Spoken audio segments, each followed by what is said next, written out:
నంద్యాల జిల్లా డోన్ పట్టణంలో కొండపేటలో వెలిసిన శ్రీ రేణుకా ఎల్లమ్మేశ్వరి జ్యోతిర్లింగేశ్వర స్వామి దేవస్థానం నందు గురు పౌర్ణమి సందర్భంగా అమ్మవారికి బోనముల సమర్పణ, ఆకుపూజలు, అభిషేకాలు, దీపాలంకరణ, మట్టిపిండి దీప జ్యోతులు జరిగాయి. జై గౌడ్ సంక్షేమ సంఘం డోన్ తాలూకా వ్యవస్థాపక అధ్యక్షులు జలదుర్గం మద్దిలేటి గౌడ్ ఆర్థిక సౌజన్యంతో అన్నదాన కార్యక్రమంలో నిర్వహించడం జరిగింది.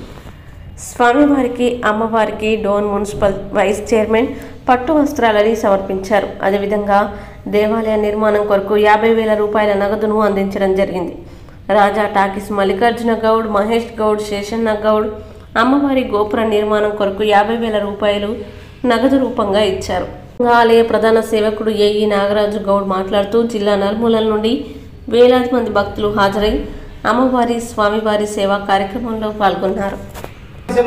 కర్నూలు నంద్యాల జిల్లాలో ఆదర్శంగా జై గౌడ సంక్షేమ సంఘం అధ్యక్షుడుగా మద్దిలేటి గౌడ్ గారు తన సొంత డబ్బులతో బాడిగను కూడా కట్టి ఆఫీస్ రూమ్ ను ఏర్పాటు చేసి బాడిగ కడుతూ ఎన్నో రకాల సంక్షేమ పథకాలు అందిస్తున్న మద్దిలేటి గౌడ్ గారికి దేవస్థానం తరపు నుంచి ప్రత్యేక ధన్యవాదాలు తెలియజేస్తున్నాం. ఆయనకు, ఆయన సభ్యులకు, అదేవిధంగా ఆ రాష్ట్ర సభ్యుడు టి రామకృష్ణ గౌడ్ గారి కుమారుడు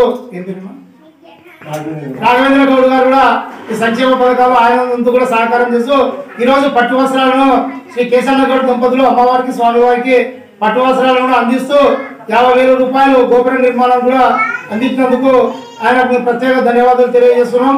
ఈ కార్యక్రమానికి జిల్లా నలుమూలల నుంచి కూడా ఎంతో మంది మహిళా భక్తులు వచ్చి అమ్మవారికి మొక్కులు తీసుకున్నాడు. రామ్మోహన్ నాయ బ్రాహ్మణ సంఘము నాయకుడు రామ్మోహన్ కూడా సేవా కార్యక్రమాల్లో, తర్వాత Anjaneya Goud retired railway department Anjaneya Goud గారు, తర్వాత నంద్యాల వెంకటేశ్వర గారు, తర్వాత మా వీధిలో సీనియర్ సిటిజన్ కృష్ణమూర్తి బందికే కృష్ణమూర్తి గౌడ్ గారు, తర్వాత నంద్యాల వెంకటేశ్వర్లు ఇనుప సామాన్ల వ్యాపారము, తర్వాత ప్రవీణ్ కంప్యూటర్ సర్వీస్ వారు కూడా ఈ కార్యక్రమాన్ని చేయించినందుకు వారి పేరు పేరున ధన్యవాదాలు తెలియజేస్తున్నాం.